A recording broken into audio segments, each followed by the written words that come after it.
తెలంగాణ మాండలిక వల్ల మీకు బాగా పేరు రావటం, అసలు దాంతో డైరెక్ట్గా సంబంధం లేకపోయినా కూడా అంత ప్యూర్గా ఎలా మాట్లాడగలిగారు సార్ తెలంగాణ యాస?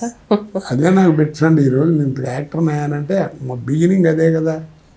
ఆ మాండలికలో ఉన్న గొప్పతనం అదే అండి. కాకపోతే తనిఖీల భరణి గారు వాళ్ళైతే ఒరిజినల్ తెలంగాణ ఒరిజినల్గా మాట్లాడతారు.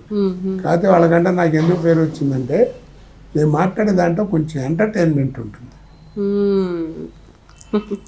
ఇప్పుడు బ్రతికేటలో ఉందనుకోండి, హైదరాబాద్కి రైలు గాడిలో పోయేటందుకు పైసలు ఉన్న ప్రతి ఓడు ప్రజాస్వామ్యం గురించి మాట్లాడుతుంటాయి. అసలు ప్రజాస్వామ్యం అంటే ఏందని అడిగినా అనుకో, ఆడు హైదరాబాద్లో ఉండే ఆడు హోటల్ పేరు చెప్తాడు. మరి ఇష్టండి దమాక్ లేని వాళ్ళందరూ నా తానికి వచ్చి నాకు సీటు కావాలి, నాకు సీటు కావాలి, నాకు సీటు కావాలి అని చంపు తింటాడు. మరి నేనేం చేయాలి? ఆడి దగ్గర పైసలు చూసి, ఆడి దగ్గర ఉన్న దమ్ము చూసి, సత్తా చూసి ఆయన సీట్ ఇవ్వాలి. అంటే ఆ దమ్ము ఆ సత్తా ఎవరు తానుంది? ఈ కాళీగాంధీ దగ్గర ఉంది. అందుకే ఆడికి ఆ సీట్ ఇచ్చాను. అప్పుడు బాబు అట్లూరు రామారావు వేశారు గాంధీవాది. రౌడీలకి నాకు ఇవ్వటం ఇష్టం లేదేది అని అంటే, ఆ సీట్ నీకు ఇవ్వలేదన్నది కదా, ఓ లొల్లి పెడుతున్నావు చూడు, నువ్వా ముసలోను అయిపోతుంది. నటక్కని తెచ్చినావు అనుకో, పిరి ఏం చేయాలి? పిరి ఎలక్షన్ పట్టాలి. ఎవరు పడతాడే ఈ పర్యటన అంతా. ఫ్యాసినేటింగ్. 35 ఏళ్ళు, 38 ఏళ్ళు, 40 ఏళ్ళు అయిపోయింది ఈ సినిమా.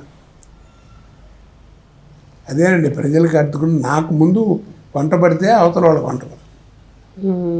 ఇప్పుడు ఏంటంటే ఇప్పుడు ఆడేదో పైసల కోసం ఇప్పుడు అంతా కమర్షియల్ అయిపోయారు కదా. నాకేం ఇస్తావు, నీకేం సంపాదిస్తావు, నాకేం ఇస్తావు, పెద్ద అంటను పార్ట్నర్షిప్లు ఏవో ఉంటూ ఉంటాం. అవును సార్, మీరు ఈ మధ్య ఇంటర్వ్యూలో కొంతకాలం కింద చెప్పడం నేను విన్నాను. అంటే కమర్షియల్ ఇంత అంతా అని కాకుండా మీరు లాంగ్ టర్మ్ కోసం ఉండేలాగా చూసుకున్నారు అని, మీ కెరియర్ కూడా. నేను ఎప్పుడూ రీజనబుల్గా ఉంటానమ్మా. కోట శ్రీనివాసరావు గొడ్లా పనిచేస్తాడు, మనం డబ్బు మనిషి కాదు.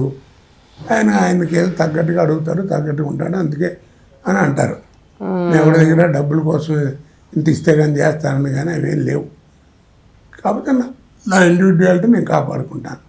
దానివల్ల ఇంత లాంగ్ లీటీ వచ్చింది.